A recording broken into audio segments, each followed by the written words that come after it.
Maaga pa lang, gising na si Berto. 30 na siya. Nakatira sa isang simpleng bahay sa baryo. Dingding na kahoy, budong na may bahagyang kalawang, at bakuran na puno ng tuyong damo. Bakit ganito na lang? Bakit mainit pa rin? Bulong niya sa sarili. Nakatingin sa makitid na daan na may putik at bato. Lumabas siya. Bawat hakbang, may kasamang reklamo. Sa putik na sumasagi sa paa. Sa mga ibong tila nagbabantang nag-aawitan. Pati sa hangin na sumasayad sa mukha niya, parang nagtatampo rin. Bakit palagi akong napapagod sa umaga? Bakit parang walang pagbabago? Reklamo niya habang pinagmamasdan ng lumang bahay ng kapitbahay. Ang palay na sumasayaw sa simoy ng hangin at ang aso sa kalsada. Tuloy lang, walang patid. Kahit walang tao sa paligid, reklamo lang ang kasama niya. Parang musika ng umaga sa kanyang bibig, paulit-ulit. Si Berto, naglalakad sa makitit na daan ng baryo. Bawat hakbang, sumasalamin sa init ng araw na sumasayad sa balat niya. Ang putik sa ilalim ng tsinelas ay dumidikit at bawat hakbang may kasamang tunog. Kalansing ng bakal sa kalsada, bulong ng hangin sa mga dahon, huni ng mga ibon, tila kumakaway sa kanya. Lumapit sa kanya ang kapitbahay, may dalang pitak ng bigas. Berto, tulungan mo nga akong dalhin sa kabilang bahay ito? Sabi ng matanda, may ngiti sa labi. Bakit ako pa? Bakit hindi mo nalang dalhin? Ngunit sa kabila ng init at bigat, hinawakan niya ang pitak. Sa bawat hakbang, ang bigat ng bigas at init ng araw ay parabang pinalalaki ng bawat reklamo niya sa isip. Sumunod, may batang nag-abot ng baso ng tubig. Uminom ka. Mainit ang araw, Berto. Napatingin sa baso at bumulong sa sarili.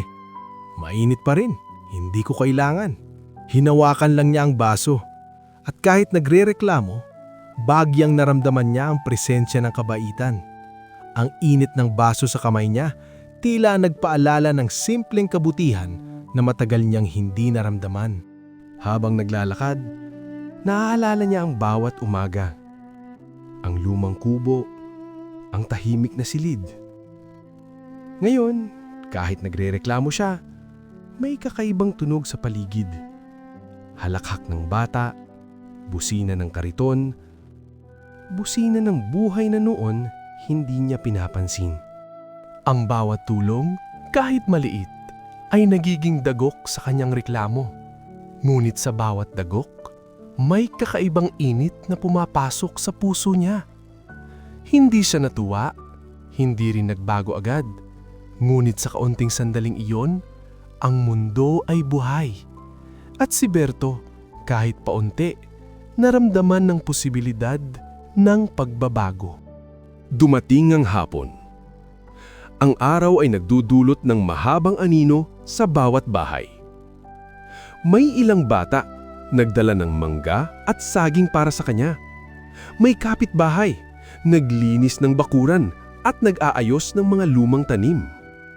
Berto, tulungan mo kaming mag-ayos ng bakuran, sabi ng isa, may ngiti sa muka. Bakit ako? Masyadong mainit, masyadong mahirap, sobra na. Isang babae, nag-abot ng malamig na tubig. Uminom ka muna, Berto. Nakita namin ang init ng araw sa mukha mo.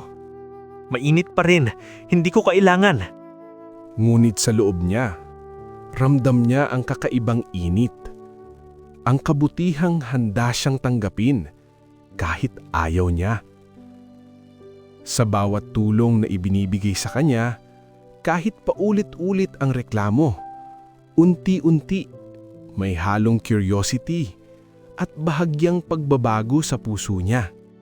Naririnig niya ang tawa ng bata, bulong ng hangin sa puno, mga ngiti ng kapitbahay, parang musika na pilit niyang tinatanggihan, ngunit hindi niya maalis sa isip.